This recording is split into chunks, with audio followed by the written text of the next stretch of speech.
tal? Muy buena tarde, compañeras y compañeros universitarios. Les saludo con mucho afecto el día de hoy. Agradezco mucho la atención a la convocatoria que ha realizado el Instituto Internacional de Estudios Políticos Avanzados Ignacio Manuel Altamirano de la Universidad Autónoma de Guerrero, el YEPA Imaguagro, en este ciclo de conferencias del semestre que está en curso. Como ustedes saben, hemos contado con la presencia de especialistas en diversos temas centrados en nuestra disciplina de la ciencia política y la administración pública, en el marco de una serie de actividades, de las actividades que de manera recurrente y cotidiana el Instituto realiza de extensión universitaria, pero también en el marco de la celebración de los 20 años de actividades académicas del YEPA-IMA. Durante los próximos meses, en febrero del 2022, estaremos justamente cumpliendo 20 años de actividades académicas al servicio de la sociedad guerrerense, y obviamente que nos interesa convocar a diversas académicas y académicos en este contexto. Hoy tenemos justo el privilegio de contar con la asistencia de la doctora Marta Singer, a quien le agradezco de manera muy encarecida su presencia, la aceptación a esta reunión. De verdad que nos sentimos distinguidos desde el YEPA-IMA de contar a distancia con su asistencia en esta conferencia, y también decirle que desde el instituto se le tiene un especial reconocimiento por la dinámica de trabajo que se ha desarrollado con diferentes profesoras y profesores de este centro educativo, pero también con estudiantes que en diferentes momentos han acudido a la UNAM, al Centro de Estudios Políticos de la Facultad de Ciencias Políticas y Sociales de la UNAM, a tener o bien una estancia académica, un semestre de movilidad nacional, pero también del verano de investigación. Y la doctora Marta Singer ha sido una entusiasta aliada en recibir a nuestros estudiantes y, por supuesto, con su trayectoria y con su experiencia en la investigación, pues apoyar en este proceso formativo que nuestra comunidad estudiantil siempre tiene interés en ir fortaleciendo. Por eso, reconocerle siempre su afecto con nuestra comunidad estudiantil, con esta institución, y pues decirle que nos sentimos también congratulados de que el día de hoy podamos escuchar su ponencia, su conferencia, representación política de los pueblos indígenas y las acciones afirmativas impulsadas por el INE. Agradezco también la participación en este encuentro del doctor Raúl Fernández Gómez, profesor de nuestra institución, exdirector del YEPA-IMA, y obviamente le agradezco su participación para poder conducir los trabajos de esta conferencia. Nuevamente un fuerte abrazo a todas y todos ustedes, compañeras y compañeros universitarios. Un saludo cordial, doctora Marta. Doctor Raúl, le dejo el uso de la palabra. Muy bien, muchas gracias, director. Pues en principio, doctora Marta Singer, yo estoy particularmente muy emocionado con su presencia virtual, pero presencia entre nosotros. Yo la recuerdo desde el año 2012, cuando en el curso del programa de el verano de la investigación recibió algunos alumnos. De hecho, yo antes de ese tiempo, usted ya había tenido contacto con nuestros alumnos del YEPA, y me congratulo mucho también de que este día esté con nosotros.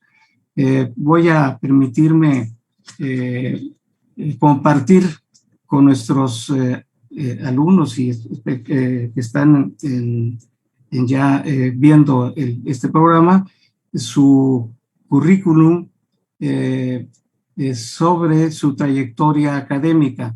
Es un currículum corto, pero que contiene todo el gran su perfil, su trabajo y parte de sus publicaciones.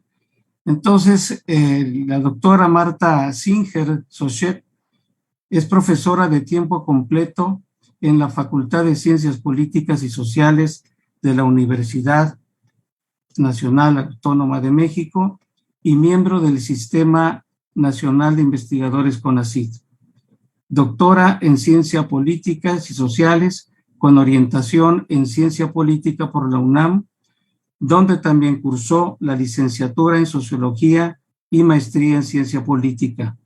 Además, cuenta con especialización en Derecho Constitucional cursado en el Centro de Estudios Constitucionales en Madrid, España. Su trabajo de investigación se ha enfocado principalmente en el estudio de la democracia, desarrollando aspectos referentes a la participación y la representación política, los partidos políticos y procesos electorales, y en particular los concernientes a los derechos políticos indígenas. Es miembro del Comité Académico de la Cátedra Francisco I. Madero, INE UNAM, secretaria de organización de AMECIP, así como comentarista quincenal en el noticiario Pulso de Radio Educación. Entre sus publicaciones se encuentran, en colaboración con Marcela Bravo Aguja, Peña Nieto, El naufragio de una era, publicado por la UNAM. Está en prensa. Representación y participación indígena en México por la UNAM y el INE, con fecha de 2021. Justicia electoral, México, participación y representación indígena.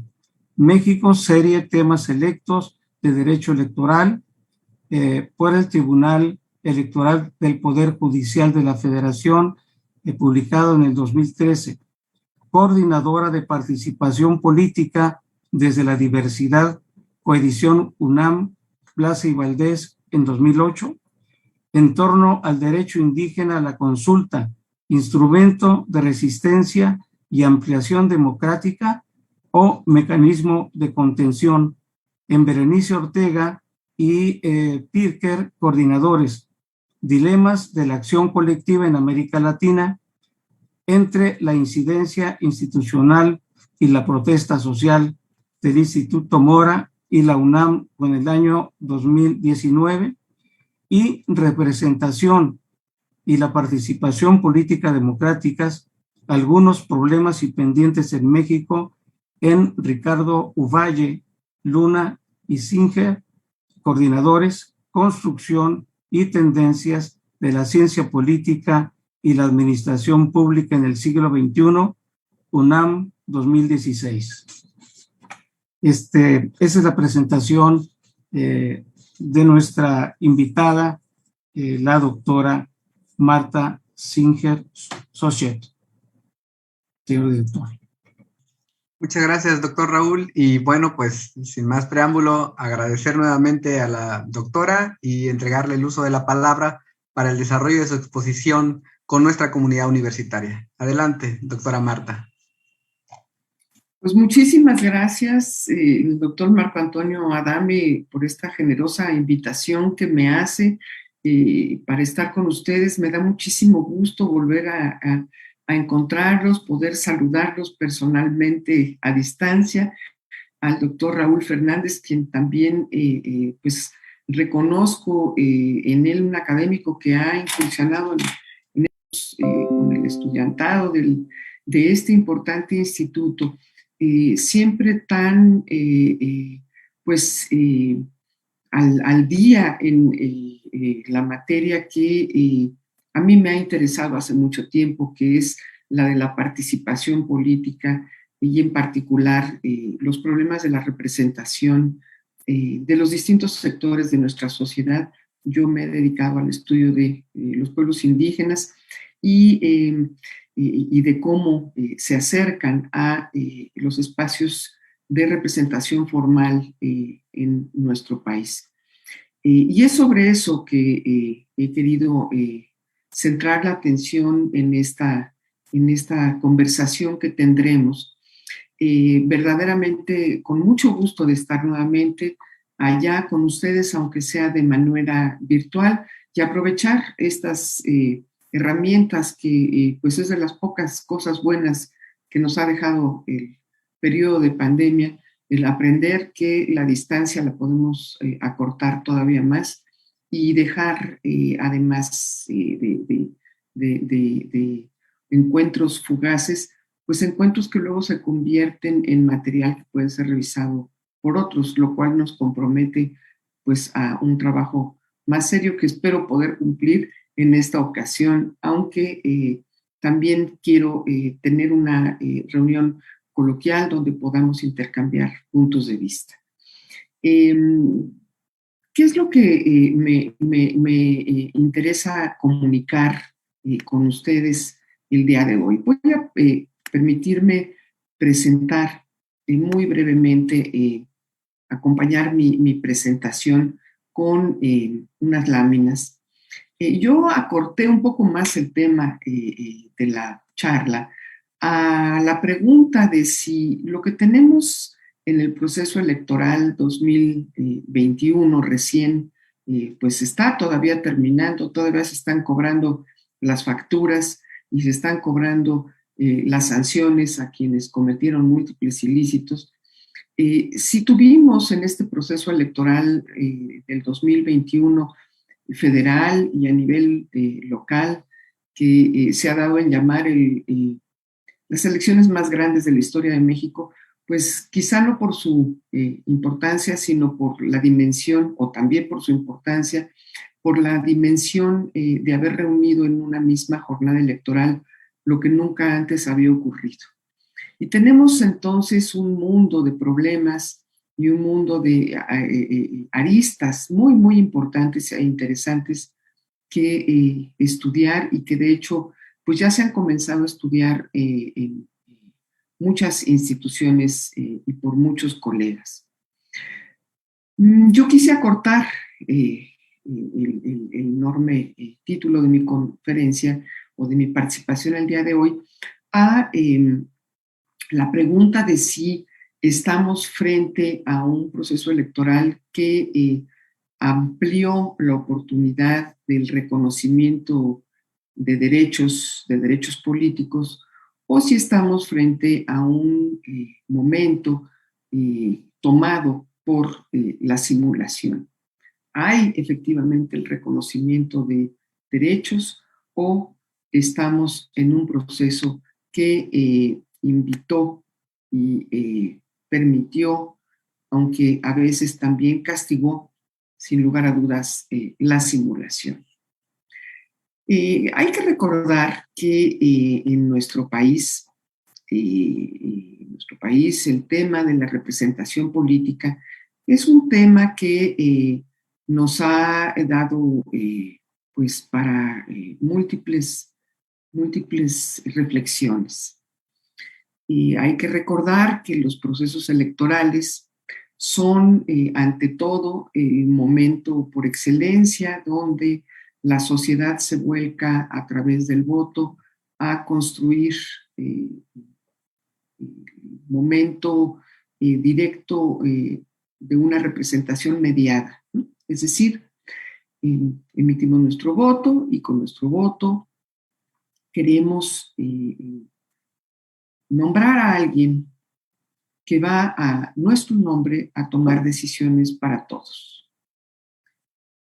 Después de que lo designamos, esa persona llega a un recinto parlamentario, llega a una presidencia municipal, llega a la presidencia de la República, llega a un cabildo a portar a través de su voz la voz de otros. Y se vuelve un proceso sumamente complejo el de la representación política.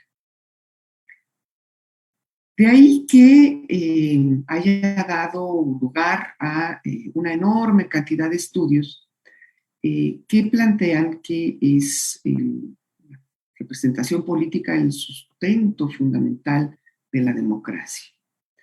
La democracia es un proceso que se construye a partir de la representación política, a partir de una representación que no es una representación mandatada, donde ya le dijimos a nuestro representante: ve y toma las decisiones tales y cuales que me prometiste en la campaña, sino que es un proceso que tiene que ser vigilado durante todo el tiempo y que tiene que ser objeto de un diálogo continuo y constante de aquel que fue nombrado para llevar nuestra voz con quienes lo hemos designado y con quienes no lo hemos designado para moldear sus decisiones. No quedan solos con un cheque en blanco para hacer lo que quieran con nuestros votos, pero tampoco están en la obligación de consultarnos todo el tiempo para saber qué es lo que deben de hacer y cómo deben de comportarse. De hecho, a medida que la representación formal es más plural, más heterogénea, el diálogo se ve obligadamente a estar presente en esos recintos donde quienes tienen la voz de la sociedad van a estar tomando las decisiones porque van a tener que discutir, van a tener que negociar y van a tener que hacer eco de lo que ocurre afuera de esos recintos. Eco que a veces se ve potenciado por procesos políticos, por acciones colectivas y otras veces por acciones colectivas que no solo son de protesta, sino que pueden ser acciones colectivas que los teóricos llaman contenciosas, es decir, movimientos sociales con una fuerza y una capacidad de empujar a que esas personas que están en esos recintos para tomar decisiones a nombre de todos, volteen a ver qué es lo que la sociedad pide, quiere, desea, cuáles son sus intereses y se ve obligada por esas voces que se expresan de manera disruptiva en las calles a ser atendidas. Me parece que pues quienes nos están escuchando y quienes potencialmente nos puedan escuchar, sobre todo si se ubican en el estado de Guerrero, pues estarán mucho más familiarizadas con estas prácticas de lo que cualquiera pudiera imaginar. La vida en las calles, la vida en las ciudades, en los pueblos, la vida activa de la población convertida en ciudadanía que se mueve para hacer valer sus derechos y para alcanzar la posibilidad de atender sus necesidades. Construir representación política es un problema muy serio. En nuestro país ha sido una lucha de muchos, muchos años, la que ha llevado a impulsar cambios para facilitar que esa representación política pueda tener una calidad mayor, es decir, que en esa representación política estén efectivamente ligados los intereses tan variados y disímbolos de nuestras comunidades, tanto como las propias comunidades estén interesadas en estar presentes. Y esa proporcionalidad de la representación, esa oportunidad de que todas las voces estén ahí presentes, pues es todavía un anhelo de futuro, es una meta a conseguir. Y desde hace muchos lustros, muchas décadas, nos movemos en esa dirección, y no por el deseo de alguien en particular o por la voluntad de quienes están en la posibilidad de cambiar las leyes, sino justamente porque las luchas sociales impulsan ese cambio y han exigido formar parte de ese espacio de representación. Apenas en el 77, cosa que para los más jóvenes pues se parece algo así como a la conquista o al momento de la primera glaciación, apenas en el 1977 se reconoció en nuestro país el derecho de la oposición a formar parte de la esfera de la representación de manera institucional.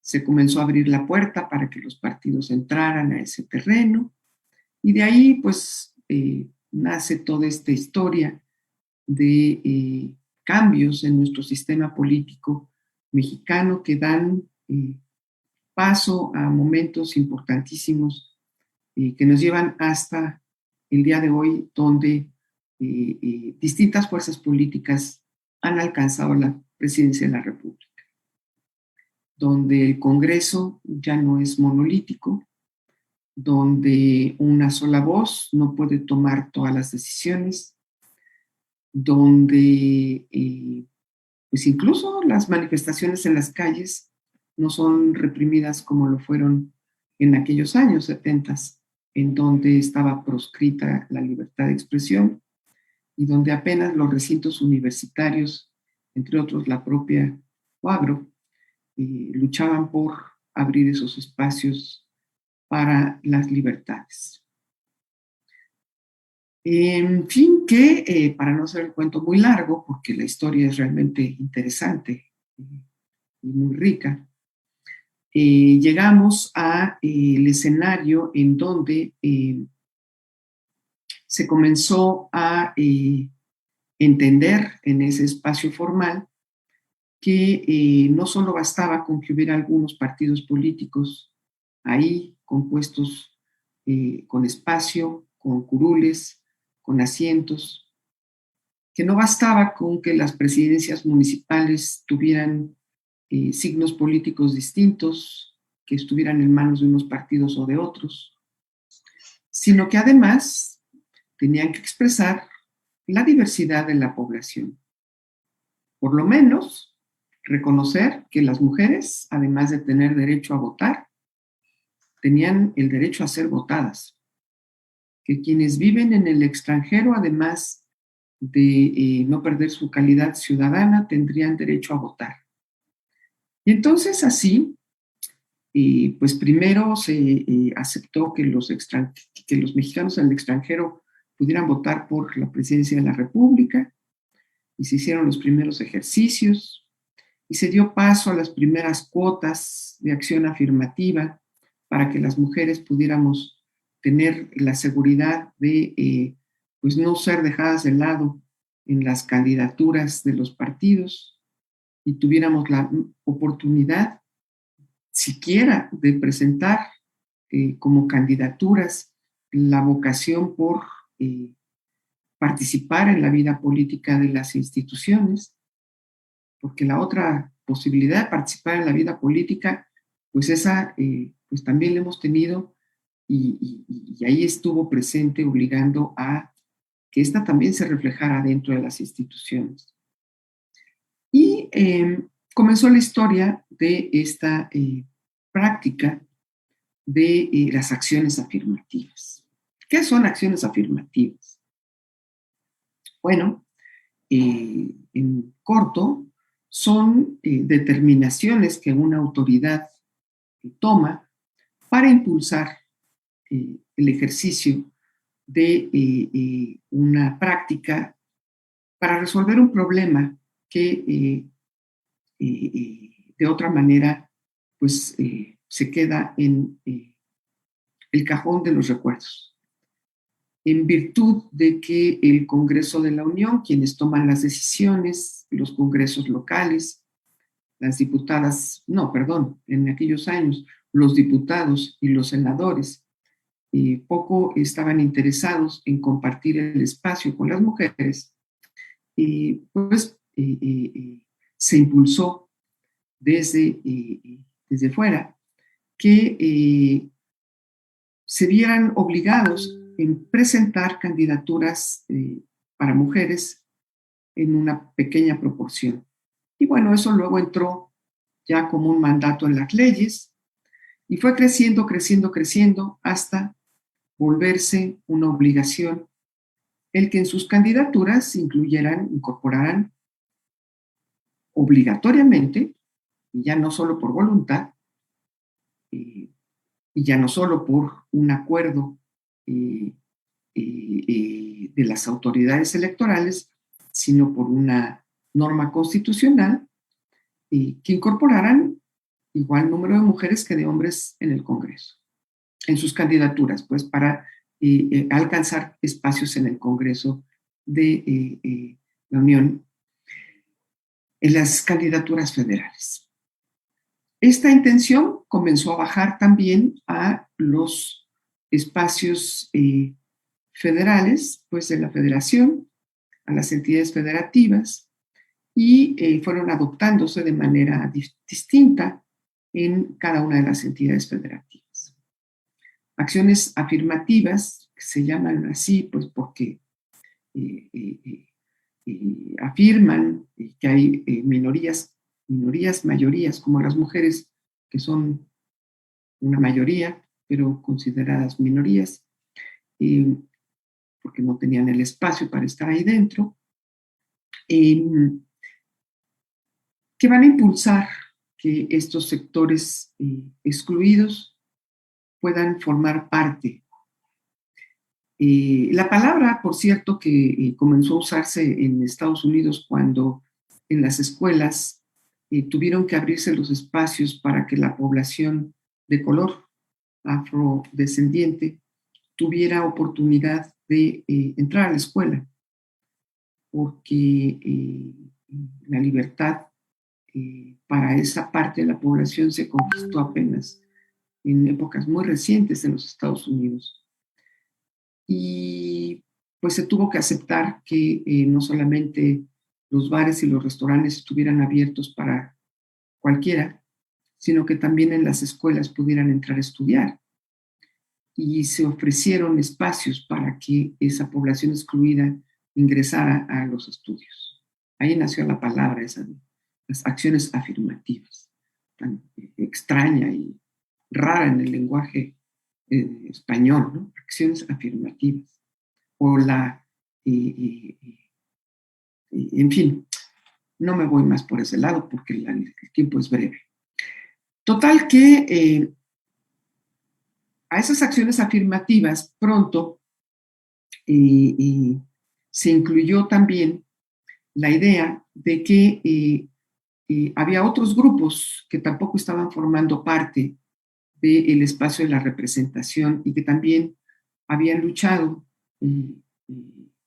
a través de movilizaciones y acciones colectivas de diversa naturaleza por hacer oír sus voces y ser reconocidos como parte de la ciudadanía con derecho a participar en la toma de decisiones para todos.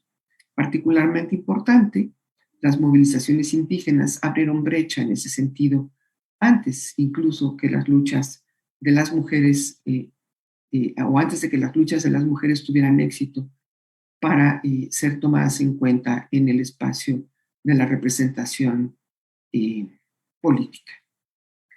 Sin embargo, no fue por la vía de la acción afirmativa como se tomó en cuenta este reclamo, sino por la vía de el ingreso en la Constitución política de la obligación de que en el diseño del espacio, el reparto de los distritos electorales, se consultara y se incluyera a la población indígena también por su especificidad.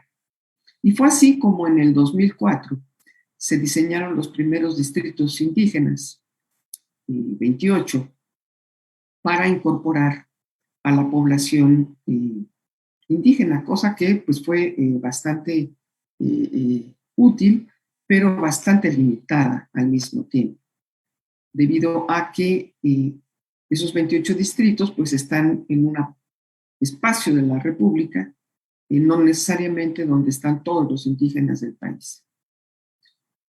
Por otro lado, esto daba lugar a que hubiera la intención de que en esos distritos, pues mágicamente los pueblos indígenas encontraran representación formal en la Cámara de Diputados, cosa que pues no iba a ocurrir de esa manera porque los pueblos indígenas tienen una lógica de organización y de representación que no es la de los partidos políticos.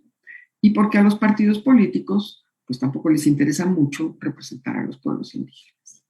Se han acercado poco a los pueblos y comunidades para tender puentes y pues incluirlos incluso, perdón la redundancia, como parte de su fuerza organizativa. Es cierto que el PRI tiene un sector, bueno, no es un sector, pero es una parte de su estructura orgánica que da espacio a los pueblos y comunidades indígenas para estar en su organización.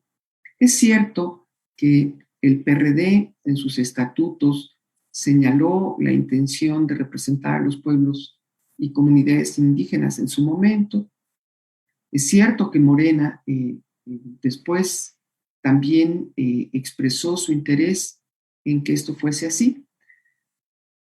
Pero en los hechos no ocurrió.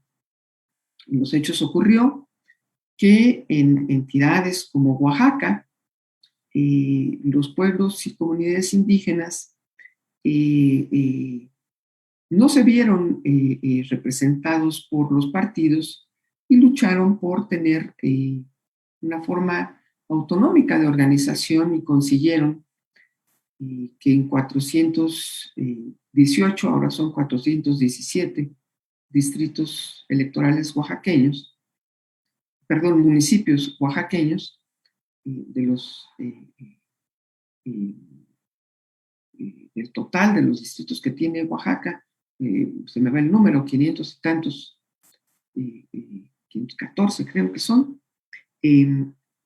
pudieran los pueblos organizarse y decidir a sus autoridades no conforme a las reglas de las elecciones, sino conforme a las reglas de sus propios llamados usos y costumbres, normas jurídicas propias. Esto ocurrió antes de que en la Constitución política de los Estados Unidos mexicanos se reconociera este derecho en el año 2001. Desde los años cercanos al levantamiento zapatista, allá en el 94, y pues fue una manera pues de responder a estos reclamos de aquellos años.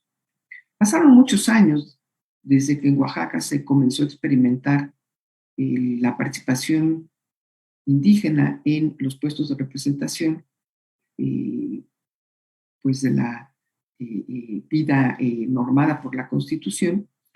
Pasaron muchos años hasta que se establecieron estos distritos, estos 28 distritos, y que se pensó que eran los partidos los que voluntariamente incorporarían ahí a las candidaturas a los pueblos indígenas. No fue así, y los pueblos indígenas siguieron estando fuera del espacio de la Cámara de Diputados.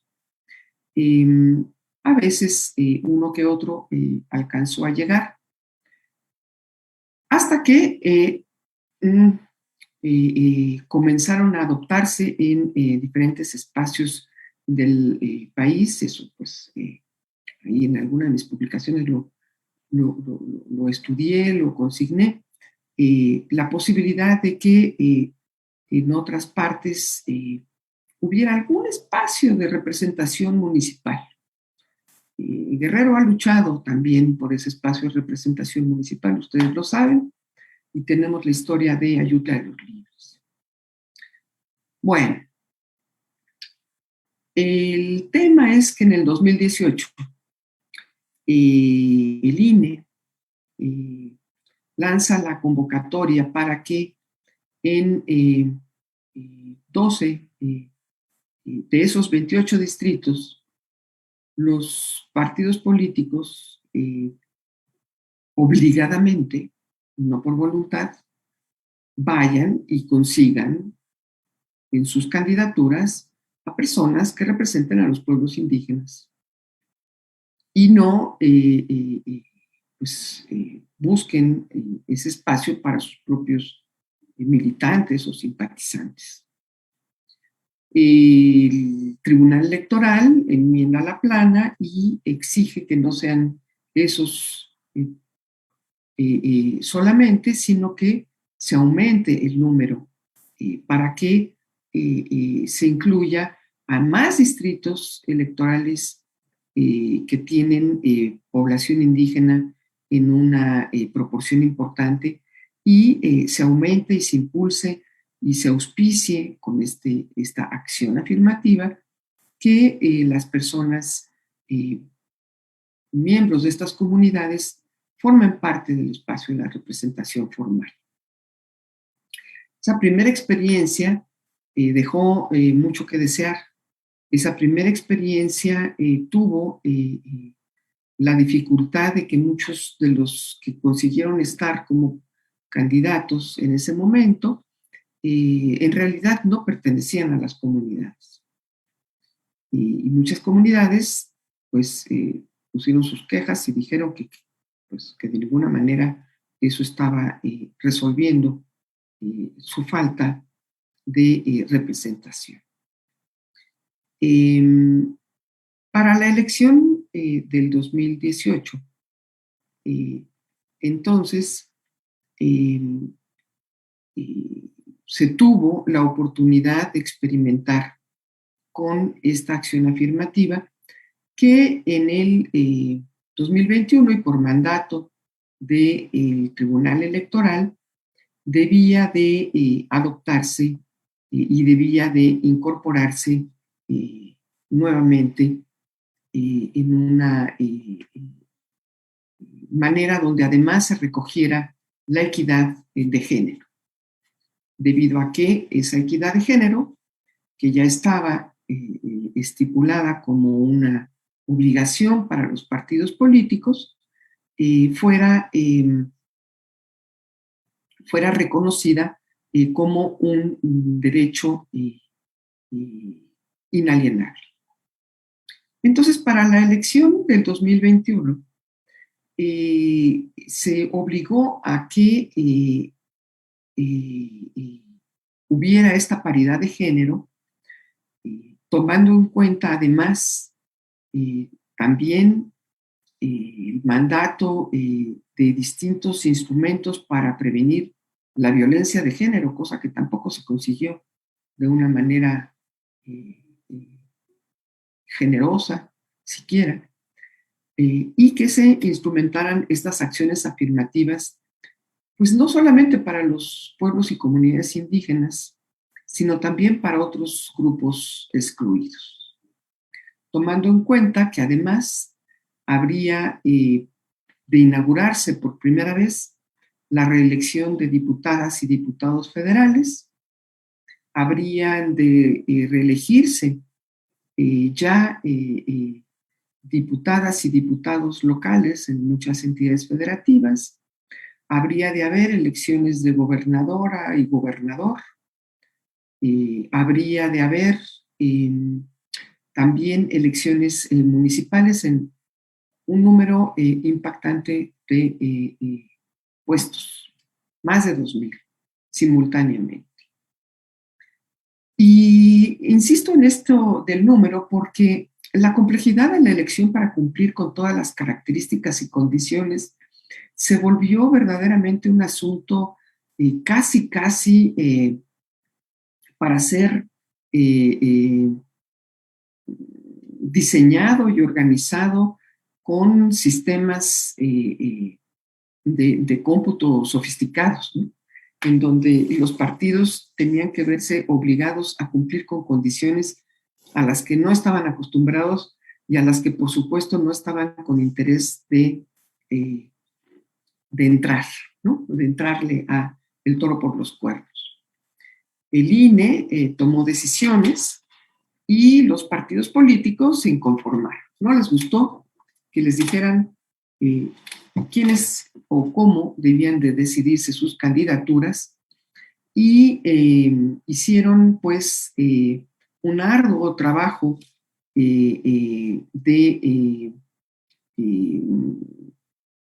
por las vías jurídicas en donde el Tribunal Electoral tuvo que trabajar a marchas forzadas, resolviendo todas esas impugnaciones para lograr que en el 2021 entraran en operación a nivel federal esas acciones afirmativas y para que a nivel local también comenzaran a ser adoptadas.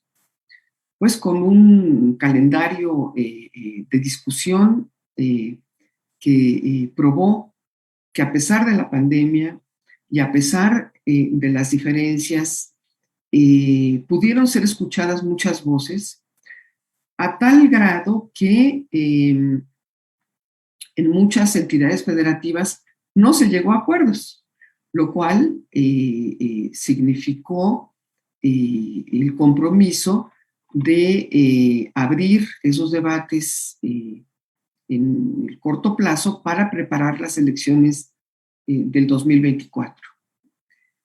En particular, cuando se intentó llevar la idea de que la obligación de los partidos políticos de nombrar candidatos y candidatas indígenas a el Congreso de la Unión, a la Cámara de Diputados, cuando se buscó que esa medida bajara a nivel de las entidades federativas, pues se tuvo la obligación y la necesidad de pasar por lo que también los instrumentos normativos obligan, que es la consulta previa, libre e informada, a la que los pueblos y comunidades indígenas tienen derecho cuando se van a ver afectados de alguna manera.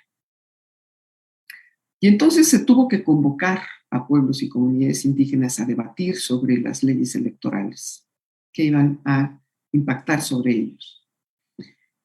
Y en muchos casos, los pueblos y comunidades, con justa razón, dijeron que pues tenían que discutirse más a fondo las condiciones bajo las cuales los partidos se iban a ligar con ellos, debido a que normalmente los partidos, y ellos ya lo sabían, tal y como sucedió después, usurparían esos espacios para medrar en beneficio propio de algo que en estricto sentido iba a ser pensado para beneficiar a los pueblos indígenas.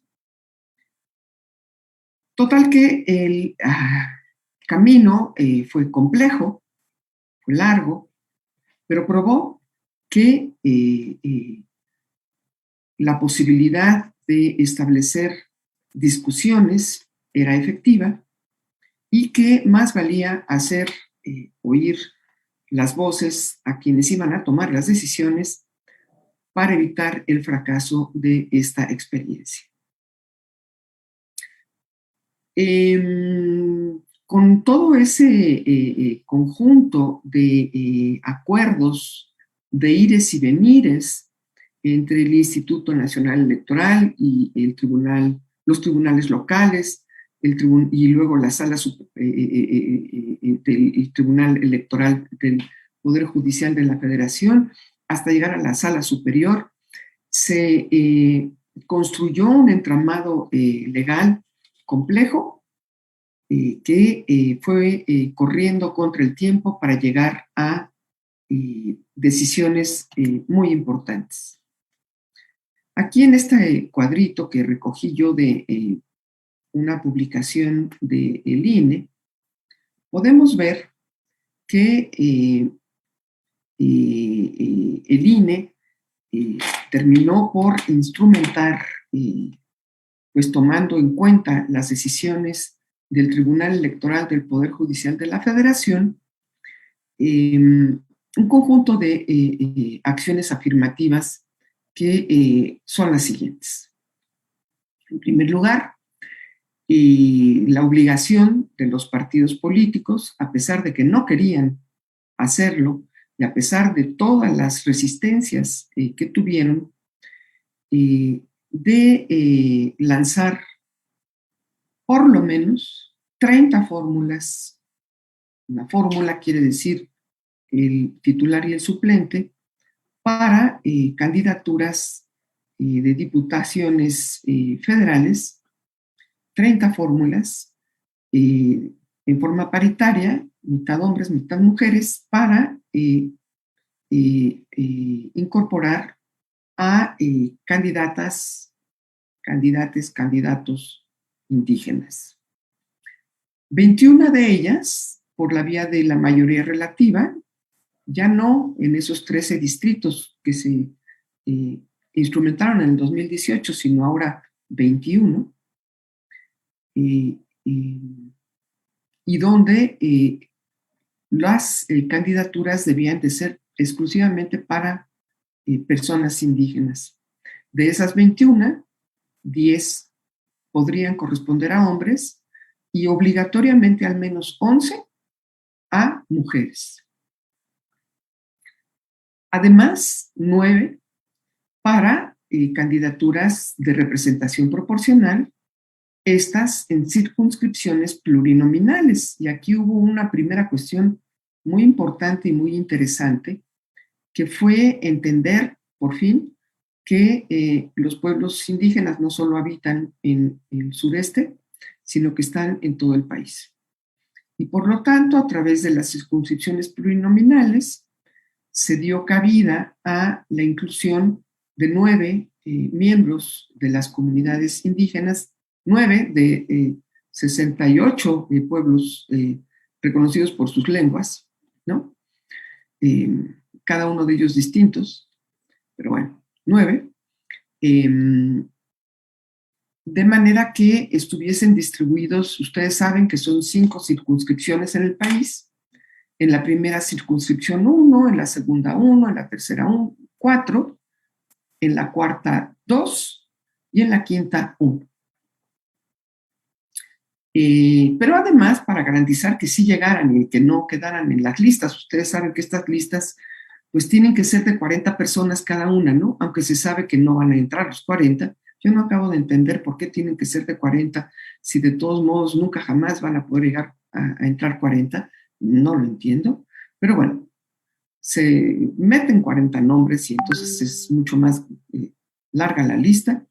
Y aquí debían de nominarse estas personas para ponerse entre el lugar 1 y el lugar 10 de la lista, lo cual hizo que pues no entraran, porque pues los repartos plurinominales pues nunca llegan al lugar 10, ¿no? Entonces, si llegan al 10, pues de todos modos pues no llegaron. Pero bueno, el esfuerzo estuvo ahí. Después se incorporaron junto a esta acción afirmativa otras que también son muy interesantes e importantes. En primer lugar, bueno, no necesariamente en primer lugar, pero en este cuadro están las personas con discapacidad.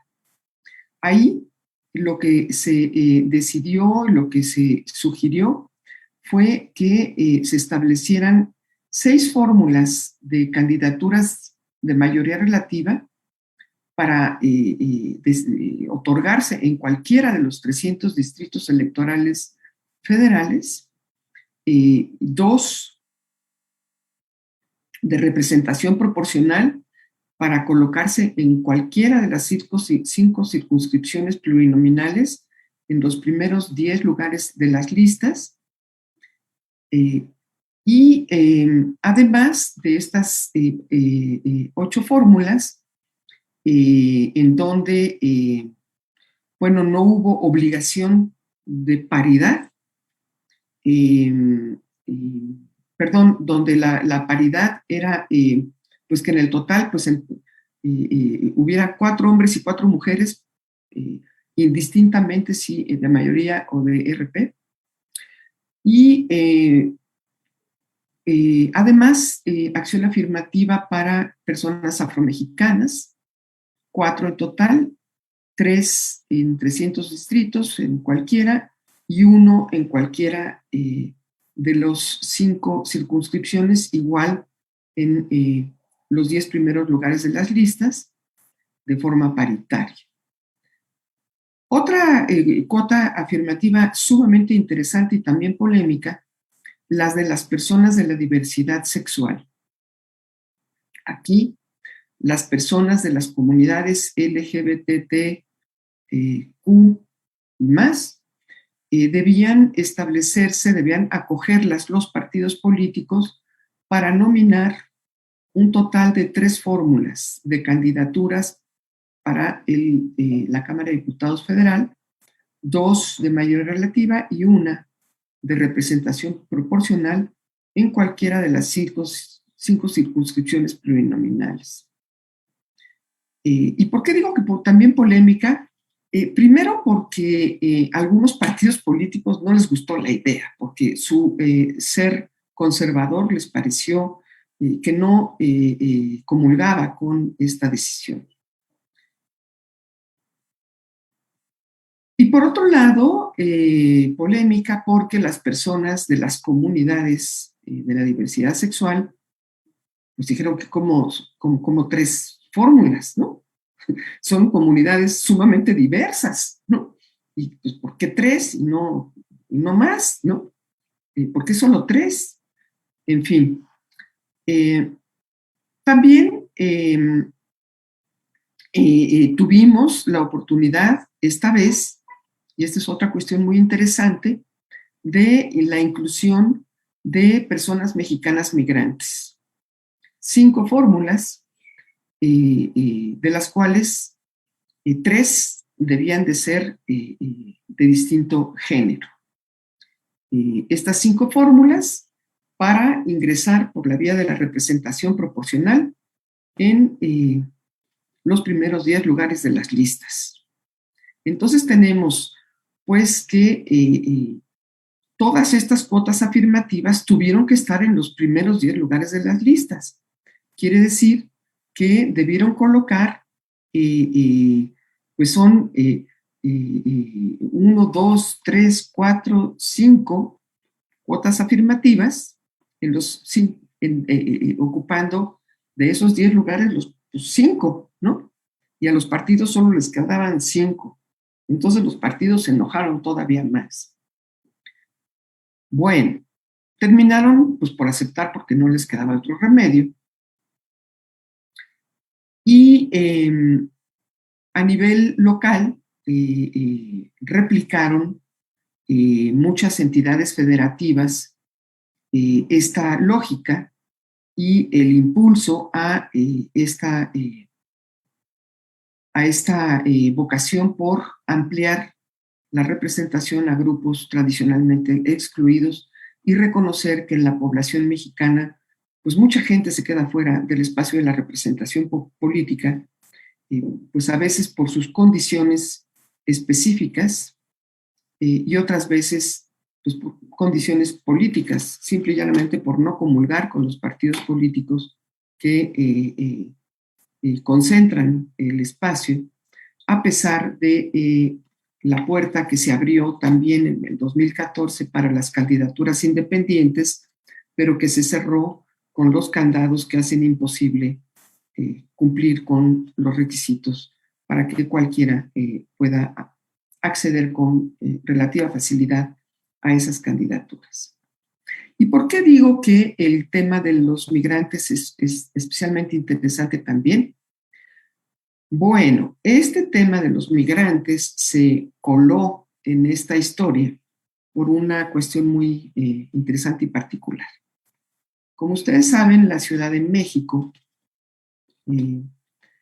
estrenó Constitución Política en el 2018. Con esa Constitución Política nos volvimos, pues todavía no un estado, nos volvimos una Ciudad de México y dejamos de ser Distrito Federal. Y quienes aquí habitamos tenemos esta Constitución que prevé que en la Cámara de Diputados local haya llamaron diputado migrante, una diputación migrante. La palabra es horrenda porque pareciera que esa curul va a estar migrando, ¿no? De lugar en lugar. Una diputación, pues por el lenguaje incluyente que tenemos que alimentar, pero la diputación migrante, ahí va a ir migrando. Y pues no, se trataba de una persona ciudadana de la Ciudad de México que vive en el extranjero, que viniera a la Ciudad de México a participar de la representación popular en la Cámara de Diputados local. Y esto dio paso a que se tuviera que instrumentar por la vía de facto, porque la Cámara de Diputados no hizo su chamba y el Instituto Electoral Local tuvo que hacer ese trabajo, en el cual pues tuve el verdadero honor de estar allí y de participar en ese proceso para pensar y dar lugar para incorporar a la ciudadanía mexicana, ciudadana de la Ciudad de México, incorporarla a el espacio de la representación. No son pocos los migrantes mexicanos que viven en el extranjero, por el contrario, luego hasta resulta que nuestros ingresos como país se nutren de su trabajo y se nutren mayoritariamente de su trabajo. Bueno, no somos la primera entidad federativa. Zacatecas ya tenía avanzado el terreno, lo mismo que también Chiapas, aunque en Chiapas nunca logró ponerse en marcha. En fin, que no se estaba inventando el hilo negro, pero se estaba avanzando en el terreno. Cuando se logra aprobar que la ciudadanía de la Ciudad de México cuente con esta diputación migrante, los partidos se inconformaron. Y entonces fueron a los tribunales, y en los tribunales no solamente se decidió que sí, que las personas migrantes estaban en derecho de contar con este espacio, sino que este espacio pues, tenía que ser para todos los mexicanos migrantes y que entonces pues también debía de incorporarse al Congreso de la Unión. Y entonces pues se aumentó, pues dado que se estaba discutiendo todas estas acciones afirmativas que estaban incorporando a toda esta población, ¿por qué se iba a dejar fuera la población migrante si se iba a asumir acción afirmativa para los otros 4 grupos? Y entonces de ahí nace esta posibilidad de incorporar también esta acción afirmativa.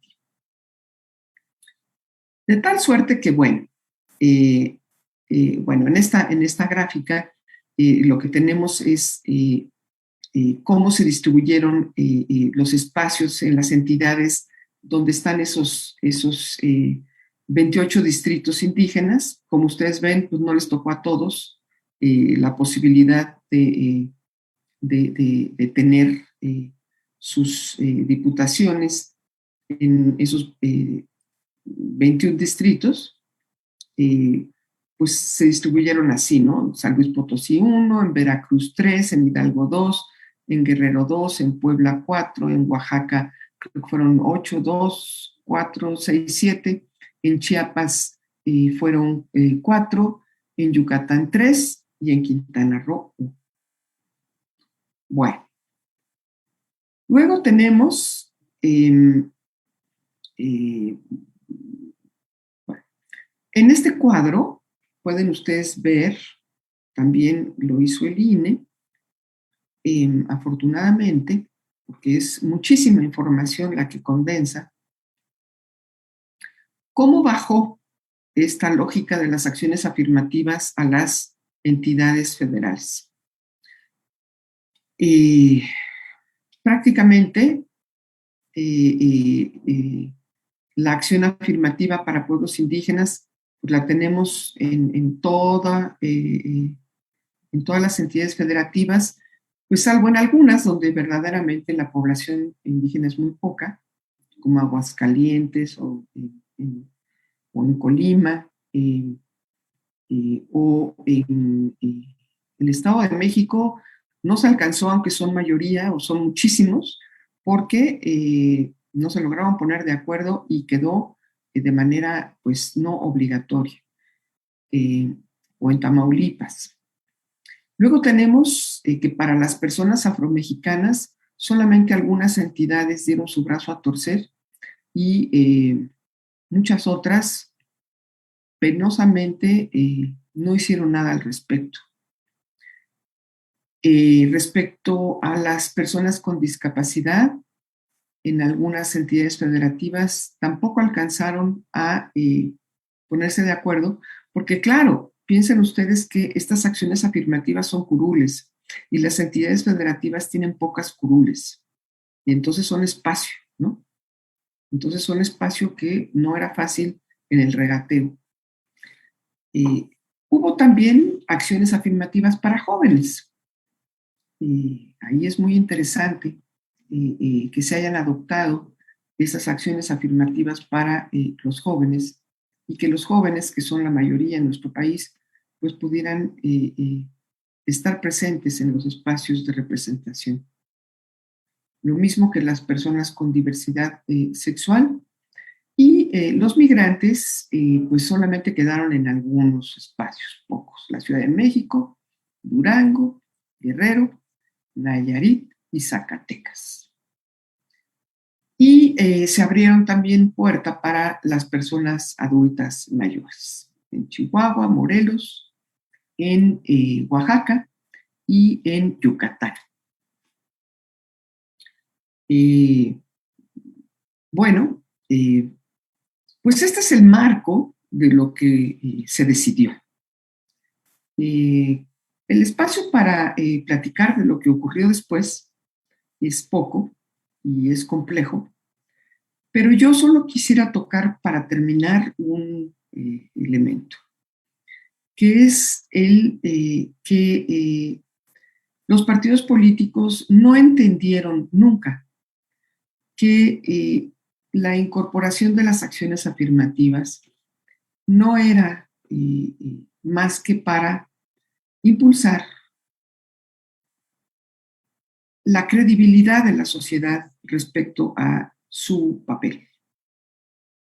Y que en lugar de que los partidos se inconformaran y molestaran con las acciones afirmativas, debieron haberlas asumido con júbilo y con responsabilidad para acercarse a la sociedad, para impedir que esa brecha entre los representantes y los representados siga creciendo y siga quebrando la lógica de la democracia. En lugar de ello, se inconformaron, y en lugar de ello no solo se inconformaron, sino que cometieron ilícitos. Trajeron como candidatos, y ustedes lo saben bien, a quienes no cumplían con esas características. E hicieron pasar peras por manzanas, e hicieron pasar chanas por juanas, e hicieron pasar lo que no era por otra cosa. A tal grado que los tribunales se saturaron de inconformidades, de grupos que pues exigían el respeto de sus derechos.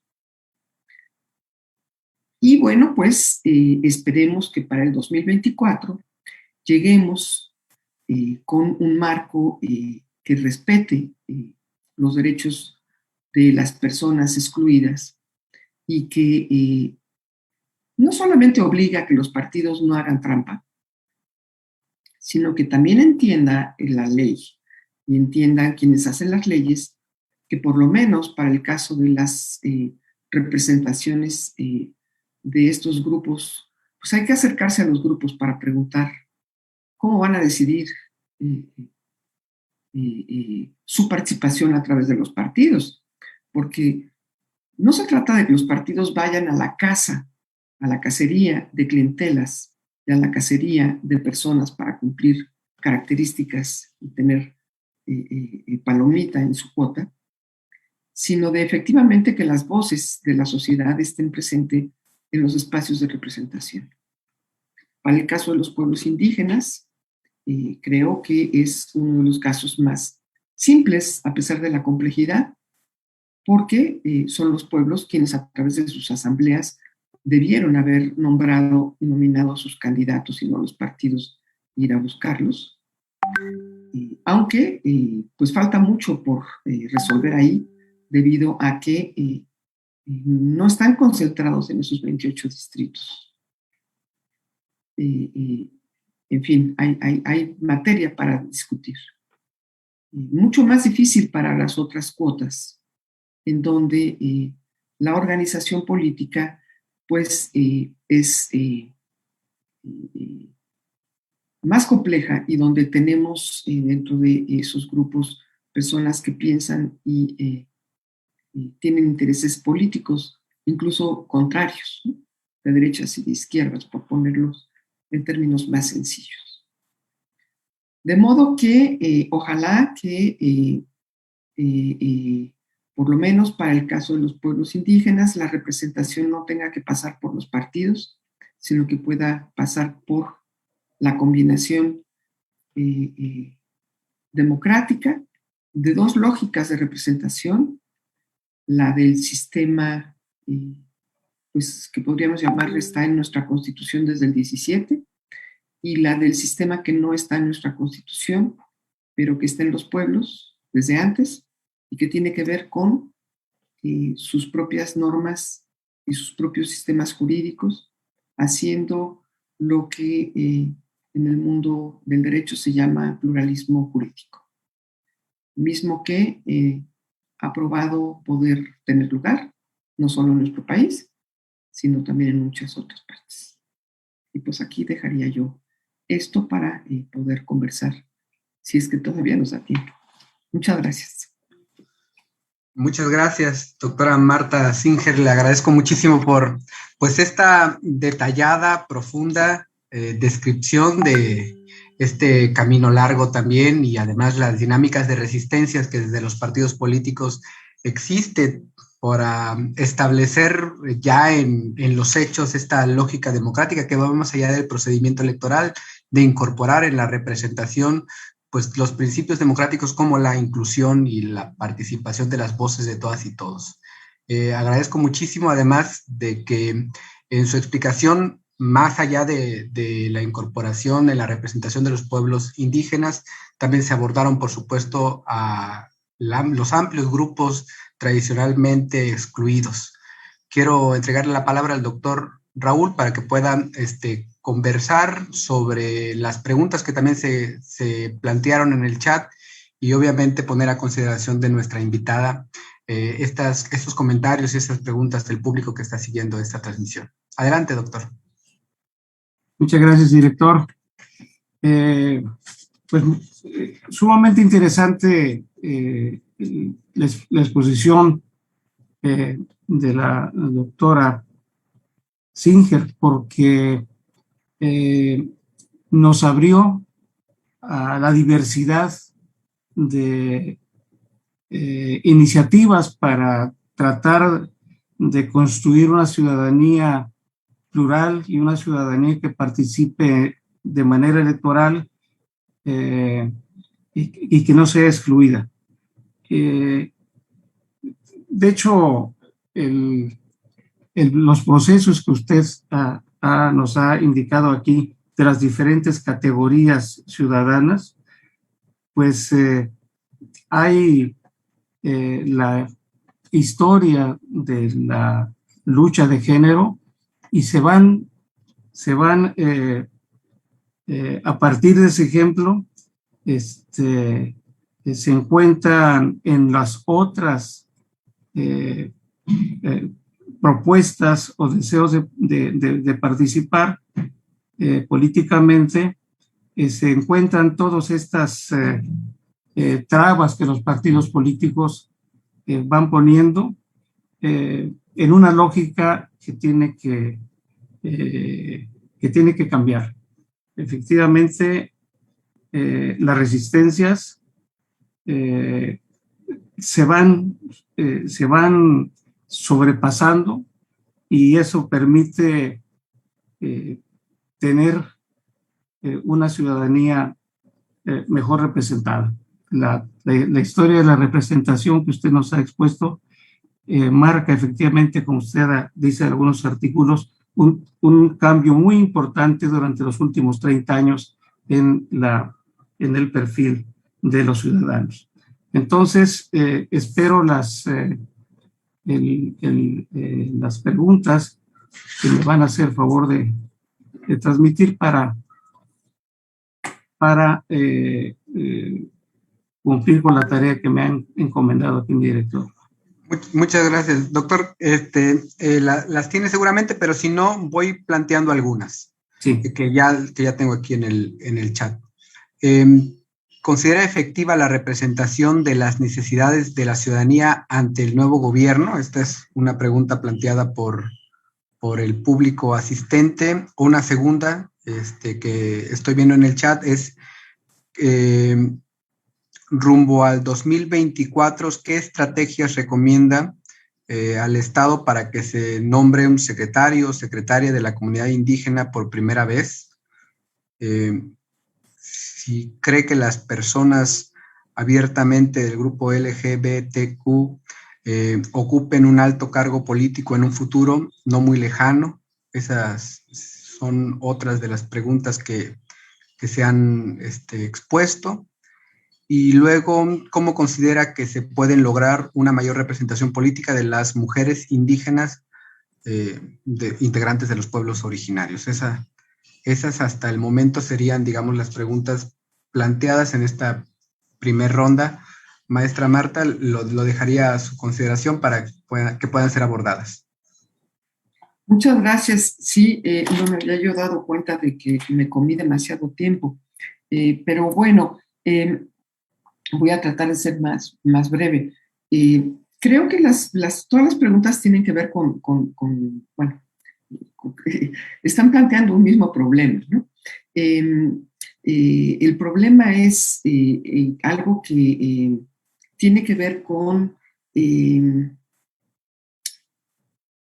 la vocación excluyente de quienes están en los cargos de decisión, ¿no? Es decir, tenemos que obligar a que abran la puerta para que los que no están puedan llegar, y eso no está bien en la democracia.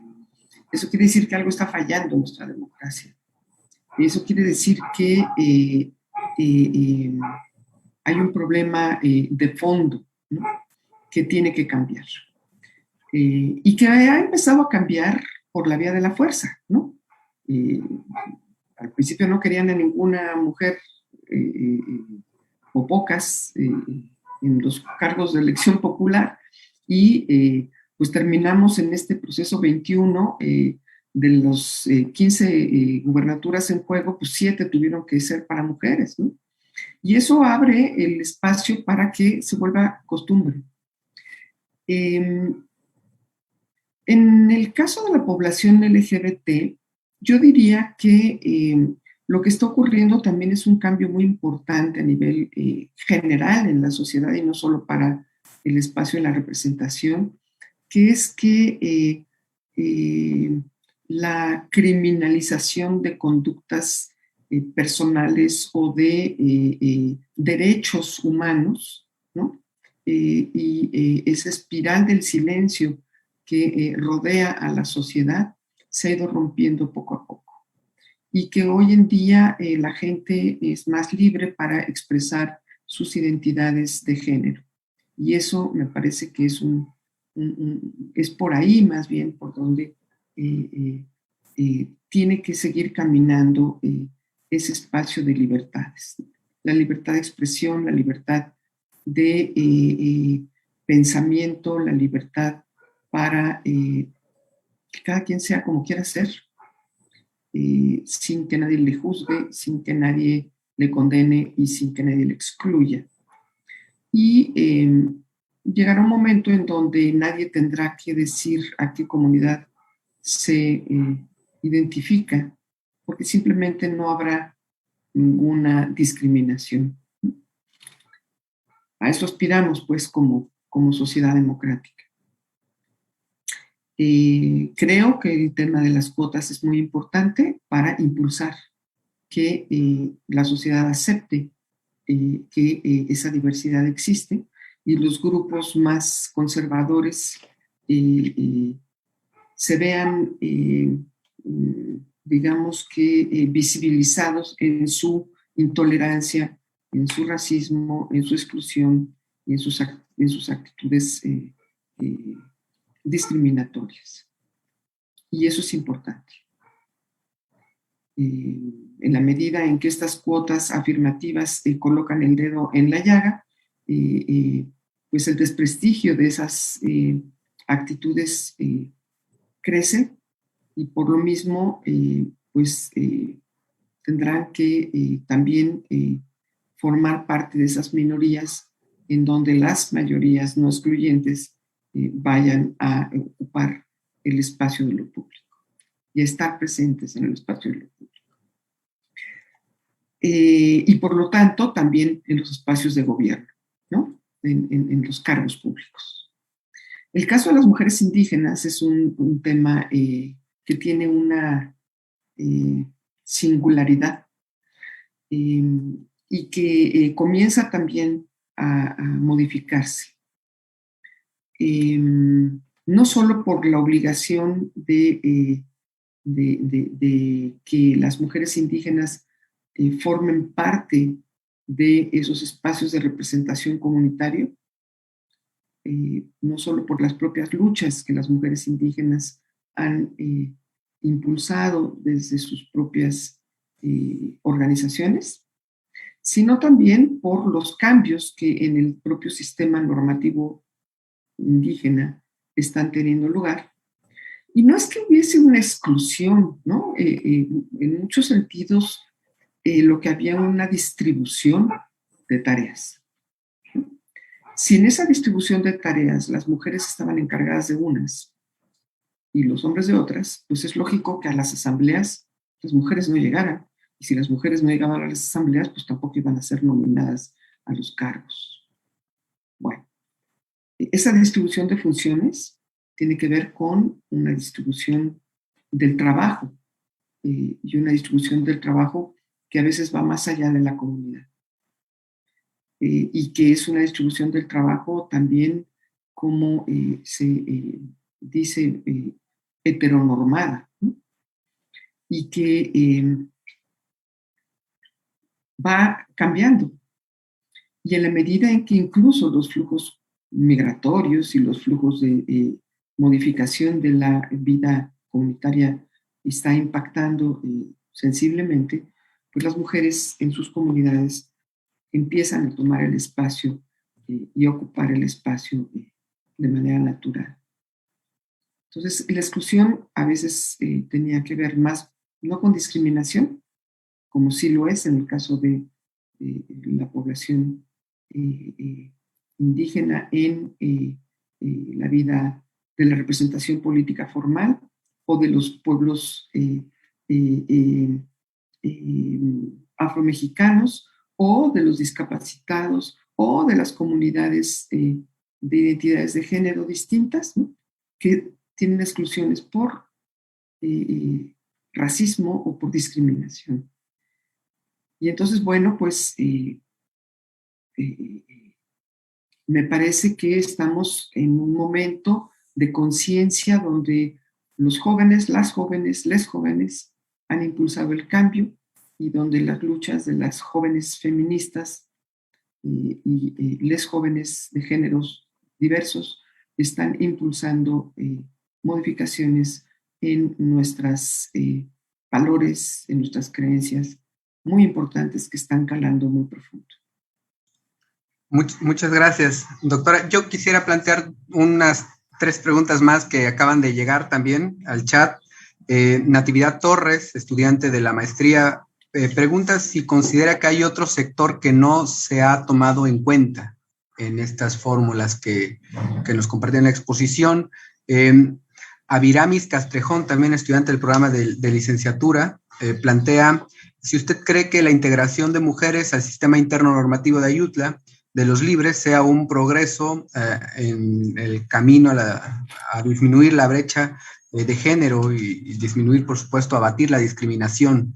Jazmín Cruz, del programa de licenciatura, pregunta si usted, bueno, en contrario de la pregunta de Natividad, que si hay otro sector que hace falta incluir, ella pregunta que si considera que exista alguna que debería de quitarse de las fórmulas, ¿no? Esas serían las preguntas que se plantean en esta segunda y última ronda. doctora. Muy importantes, muy interesantes todas las preguntas, las del primer bloque y las de este, muy, muy interesantes e importantes. Y bueno, son temas de tesis, ¿no? Entre otros. Ahí se los dejo para que las respondan en sus trabajos de titulación y en sus trabajos futuros profesionales. Claro que sí sé que podría decir en broma que hay grupos que no deberían de estar, son los grupos de aquellos que han estado apoderados de las candidaturas y que no las quieren soltar, ¿no? Ellos, pues que se las dejen a los que no han estado, ¿no? Esos grupos son los que están siendo desplazados por la vía de los hechos. Y por supuesto que Ayutla de los Libres es un ejemplo de cómo las mujeres indígenas están tomando parte de la vida comunitaria y cómo están abriendo brecha y están emulando y están siendo emuladas por otras prácticas en otros espacios. Por supuesto que sí. ¿Y qué grupos son los que creo que hace falta incluir? Yo creo que la vida política formal todavía sigue siendo un espacio para unos cuantos. La discriminación, el racismo en nuestro país invoca a muchas partes, a muchas comunidades excluidas. Por supuesto que no solo por razón de género, de adscripción comunitaria, o sea, no, además de estos grupos, están las poblaciones, por ejemplo, por nombrar dos,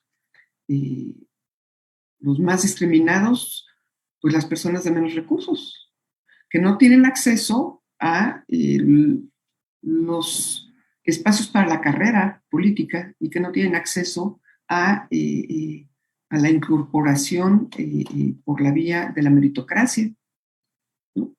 Y que están reclamando espacios también. ¿Dónde queda, por ejemplo, el mundo del campo? ¿Dónde queda el mundo del trabajo en sus niveles pues de menores salarios? ¿No? Hay enormes cantidades de personas que están fuera del espacio de la representación. Otros grupos que están fuera del espacio de la representación son los migrantes, es decir, la población que ha llegado a nuestro país y que se ha afincado acá y que pues no tiene algunos ni derechos, ¿no?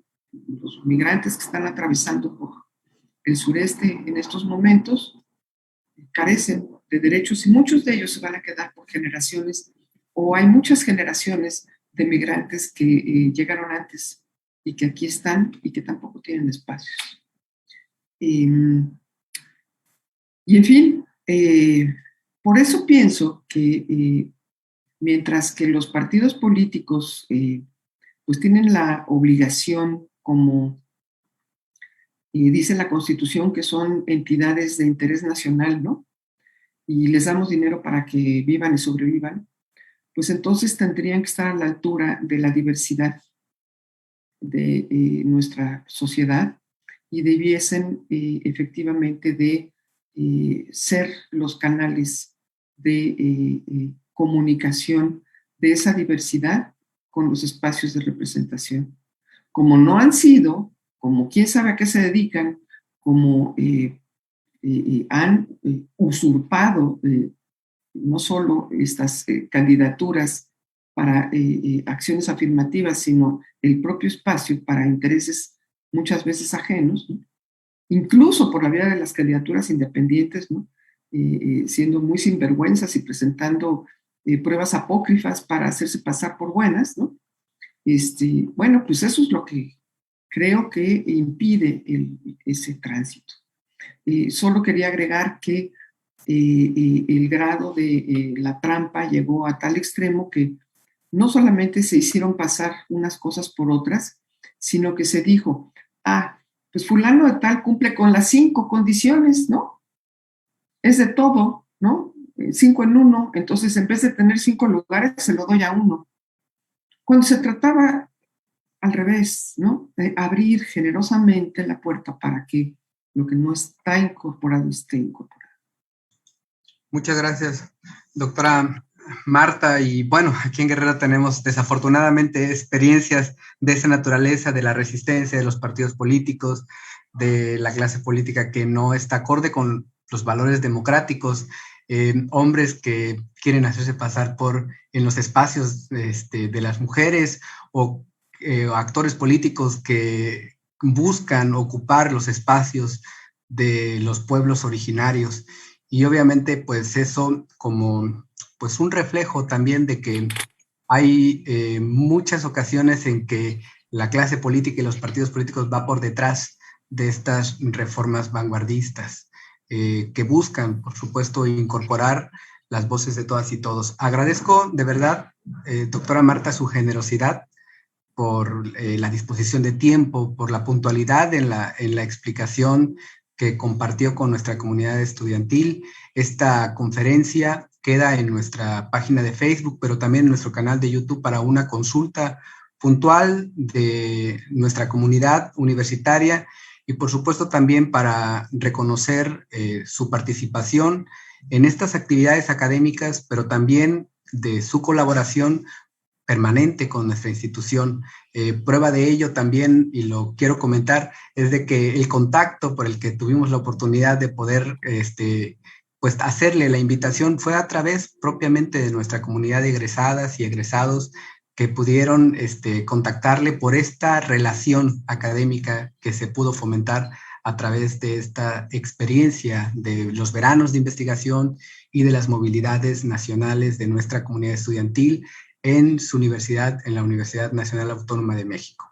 Agradecerle de verdad, doctora Marta, por ser parte también de este ciclo de conferencias de la celebración de los 20 años de nuestra institución, y también, por supuesto, al doctor Raúl Fernández Gómez, a toda la comunidad que estuvo aquí siguiendo esta transmisión, decirle que le esperamos en próximas ocasiones, ojalá que fueran y que sean ya de manera presencial, para que en nuestra próxima experiencia aquí le tengamos en las instalaciones del IEPAIMA. Doctora Marta, un gusto, un abrazo a la distancia y muchísimas gracias. Pues muchísimas gracias a ustedes, muchas felicidades, que haya muchos, muchos años más, y pues un saludo a toda la comunidad, y espero que algún día nos permita la vida volver a estar físicamente ahí, pero siempre estaremos cerca. Muchas, muchas gracias. Un abrazo. Que así sea. Un fuerte abrazo a todas y todos. Hasta luego.